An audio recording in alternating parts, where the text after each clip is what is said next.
नमस्कार. भगवद्गीता भावार्थ मालिकेमध्ये आपले स्वागत आहे. आज आपण पाहणार आहोत अध्याय 4 मध्ये श्लोक 11 ते 15. श्लोक 11 पाहूयात. ये यथा मा प्रपद्यन्ते तांस्तथैव भजाम्यहं मम वर्त्मानुवर्तन्ते मनुष्या पार्थ सर्वशा. प्रपद्यन्ते म्हणजे शरण येतात आणि भजामी म्हणजे फल देत. जे ज्या भावाने मला शरण येतात त्याला अनुरूप असे फळ मी त्यांना देतो. हे पार्थ, सर्वजण माझ्या मार्गाचे सर्व प्रकारे अनुसरण करतात. आता पहा, प्रत्येक मनुष्य भगवान श्रीकृष्णाचा त्यांच्या विविध प्रकट झालेल्या रूपांमध्ये शोध करीत असतो. श्रीकृष्ण प्रत्येकाच्या साक्षात्काराचे ध्येय आहे आणि याप्रमाणे ज्याची श्रीकृष्णांना प्राप्त करण्याची जशी इच्छा आहे त्याप्रमाणे मनुष्य संतुष्ट होत असतो. आता पहा, एखाद्या भक्ताला श्रीकृष्ण आपले सर्वश्रेष्ठ एकमेव स्वामी आहेत असावे अशी त्यांची इच्छा असते, तर दुसऱ्याला ते आपला खास मित्र असावे अशी इच्छा असते. कुणाला आपला तो पुत्र असावा असं वाटतं, कुणाला प्रियकर असावा वाटतो, अशी इच्छा असते ना. मग श्रीकृष्ण सर्व भक्तांना त्यांच्या प्रेमाच्या उत्कटतेनुसार अनुरूप फळ देतात असं म्हटलं. आता श्लोक 12 पाहूया. कांक्षन्त कर्मणां सिद्धी यजन्त इह देवता क्षिप्रं हि मानुषे लोके सिद्धिर्भवति कर्मजा.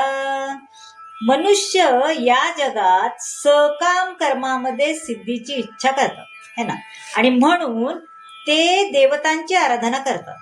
अर्थात मनुष्याला या जगात सकाम कर्मापासून त्वरित फलप्राप्ती होते. आता पहा, वास्तविकपणे देवता या भगवंताची विविध रूपे नाही, तर या भगवंताचे विविध अंश आहेत. भगवंत एकच आहेत आणि त्याचे अंश अनेक आहेत. आता श्लोक 13 पाहूया.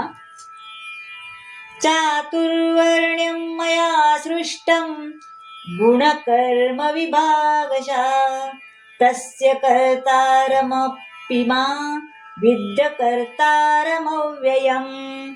चातुर्वर्ण्यात म्हणजे मानवी समाजात 4 विभाग, भौतिक प्रकृतीचे 3 गुण आणि त्यांना अनुसरून, अशा कर्माला अनुसरून मी मानवी समाजाचे 4 विभागात निर्माण केले आहे, है की नाही.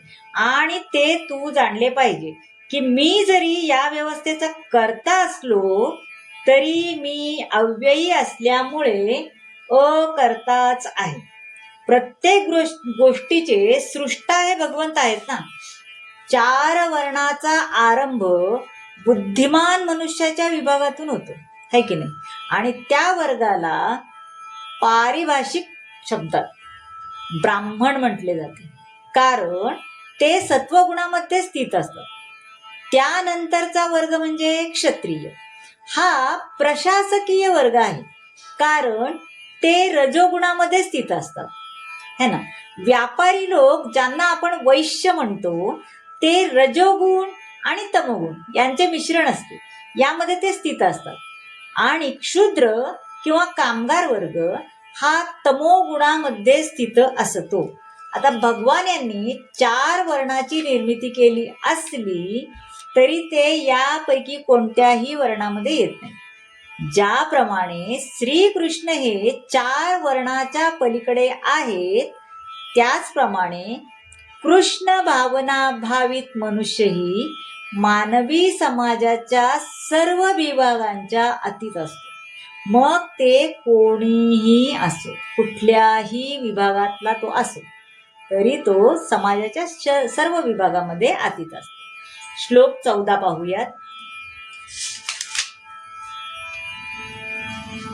न मा कर्माणि लिम्पन्ति न मे कर्मफले स्पृहा इति मायोऽभिजानाति कर्मभिर्न सबध्यते.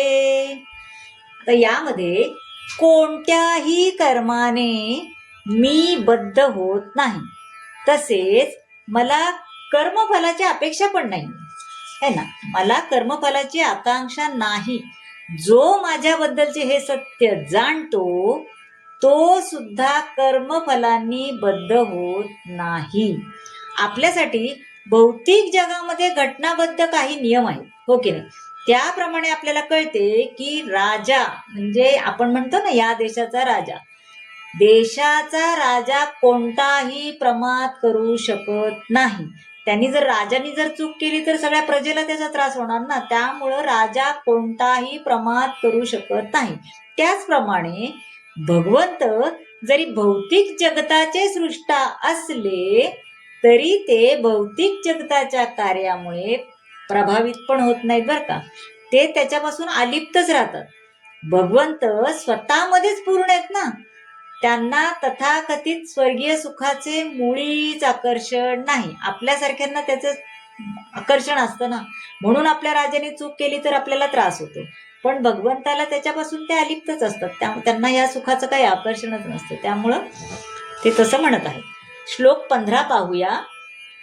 एवं ज्ञात्वा कृतं कर्म पूर्वेरपि मुमुक्षभिः कुरु कर्मेव तस्मात् त्वं पूर्वे पूर्वोत्तरं कृतम्. आता ज्ञात्वा म्हणजे जाणून घेणे. प्राचीन काळातील सर्व मुक्त जीवांनी माझ्या दिव्य स्वरूपाला जाणून त्याप्रमाणे कर्म केले, म्हणून तू सुद्धा त्यांच्या पदचिन्हातला अनुसरून त्याचं अनुसरण करून आपले कर्म केले पाहिजे. आता पहा, मनुष्याचे 2 वर्ग आहेत ना. त्यापैकी काही जणांचे अंतःकरण कसे असते, विषयांनी पूर्ण भरलेले असते, म्हणजे त्यांच्या डोक्यात ते एकच विचार चाललेले असतात. आणि काही जण कसे असते, विषय इच्छेपासून अगदी मुक्त झालेले असतात. तर कृष्ण भावना हे दोन्ही प्रकारच्या लोकांना पण म्हणजे सारखीच हितकारक असते. आता ज्यांचे हृदय दूषित गोष्टींनी भरलेले असते ते त्यांना सेवेच्या भक्तिपूर्ण सेवेच्या तत्वाचे पालन करून कृष्ण भावनेचा अंगीकार ते करू शकतात, हो की नाही. हे सगळं सोडून जर त्यांनी भक्तिभावपूर्ण देवाला हे केलं तर ते त्याचा अंगीकार करू शकतात. म्हणून ते सूर्यदेवाच्या कर्माचे अनुसरण करण्याची आपल्याला शिफारस करतात. किती छान भागात सांगितलेलं आहे. तर मंडळी, कसा वाटला आजचा भाग नक्की सांगा. तुम्हाला जर आवडत असेल तर सबस्क्राईब करा, शेअर करा आणि चॅनलला लाईक करा, कमेंट करा. भेटूयात पुढच्या भागात. धन्यवाद.